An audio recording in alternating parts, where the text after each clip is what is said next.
Hi, this is Austin Nakatsuka, and this is a interesting lens case surgery where it could have been really simple, and as things often happen, it wasn't quite as simple as I thought maybe it could be.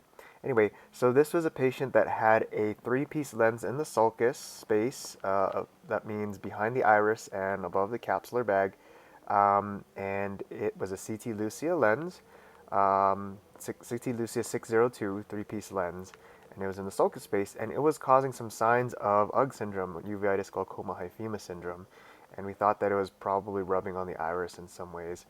And the whole lens was in the sulcus space, but it was not optic captured, meaning that the optic was not placed behind the within the Rhexis space and within either the anterior capsule or even anterior and posterior capsule. So as you can see here, the lens is in front, and that round circle in the middle is the Rhexis that's already in there, and it's above that space right now. And so here I am kind of moving it into the anterior chamber to kind of try to decide what to do here, because I'm looking at it and I'm trying to make some decisions on the spot. So this is sped up quite a bit, like 4 times, but I want you to know that there are many times during this surgery I was looking at it, and trying to decide what to do.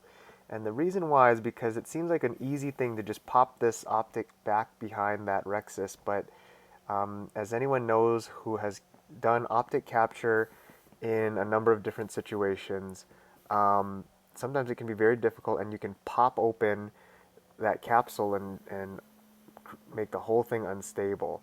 So that's what I was worried about here, and basically I had decided that that Rhexis was too small. So here what I'm doing is I am using a MST microscissors to actually make a little snip there of the Rhexis, because I'm going to actually peel it and do a Rhexis underneath that lens. So that lens is in the anterior chamber now, and I'm using the scissors to make a little start to it, and there you can see I'm using the Utradas to kind of open it up a little bit. Why didn't I use a vitrector to do this? Well, I use a vitrector sometimes to chew open and expand the opening, but the problem is, one, there's a lens in there, and so when you have active fluid running through, you can make things unstable and the lens can fall back. Although in this case, I wasn't that worried about that. But then the other thing is it makes these little chew marks in the Rhexis edge of the capsule, and I feel that it makes it a little bit less stable. It like kind of weakens it in certain areas. So then when you pop the lens back there, sometimes it'll just tear out. Ask me how I know. Yeah, it's happened before.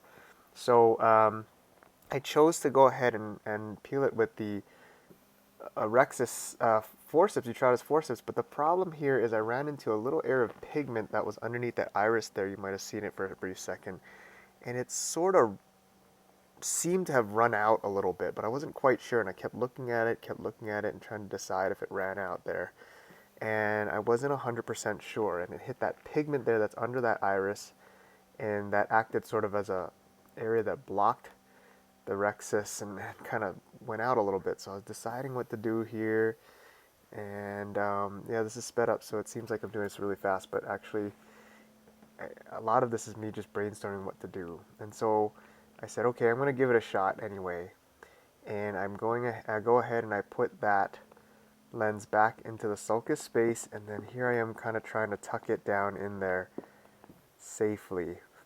And it's really scary for me, because here's the thing: if anyone has done this before, if that Rhexis splits and what's called radializes or rips open while you're trying to pop that optic behind it, then sometimes that whole bag becomes unstable, and this becomes a scleral fixated lens situation, which I don't want this to become. So I'm tucking here in various ways to try to get one side of the optic in first and then the other side in. And you really want to tuck it. You don't want to just push it down there and pop it in there, because this is a fibrosed capsule, so it'll just split like a grapefruit. You got to tuck one edge and then the other. So this looks fast, but in reality I'm doing it really slowly here um, in real time. And it's not that easy. And I got it. I got it under there mostly, I think, here, but I wasn't 100% sure, so I'm kind of looking at both ends to test it and see. And it did get under there, and I kind of rotated it around, and what I wanted to do is get that haptic optic junction away from that area where I was afraid it kind of radialized. But sometimes it kind of just lands there, and in this case it kind of did. But the lens looks stable and secure, and it's captured. You see the Rhexis edges around it, above it, and so that means the optic is behind those Rhexis edges. So it's popped in through that Rhexis in the center there, the opening, and the haptics are in the sulcus. And I'm checking this multiple times. There's a lot of viscoelastic in there. I'm trying to figure out, okay, how do I get out this viscoelastic, you know, safely? So what I'm doing is manually expressing it. I don't actually use bimanual IA, and I don't use the regular irrigation aspiration with coaxial because I don't want all that fluid to rush in and push that lens back and then the thing splits open. Ask me how I know. So I'm manually expressing it with lots and lots of BSS, and you can see the viscoelastic swirling around and these little chunks moving around. And I'm just continuing to hydrate and hydrate that wound, and just doing it very slowly and gently when I'm doing it, very slow and gently, to get rid of this viscoelastic in there. And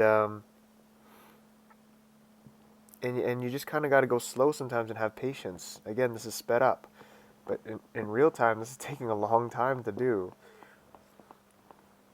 But that lens stayed stable. It didn't move. It hasn't moved here, and I keep warning about it radializing or going out, and the lens all of a sudden dropping back, and I have to grab it real quick, or this turns into a retina case. But it didn't move, and that's because I'm being real gentle and careful here. And here I'm doing an LRI at the very end. I had decided I might do one for him, but I said, let me just make sure I can do this first, secure the lens, and then I can do an LRI.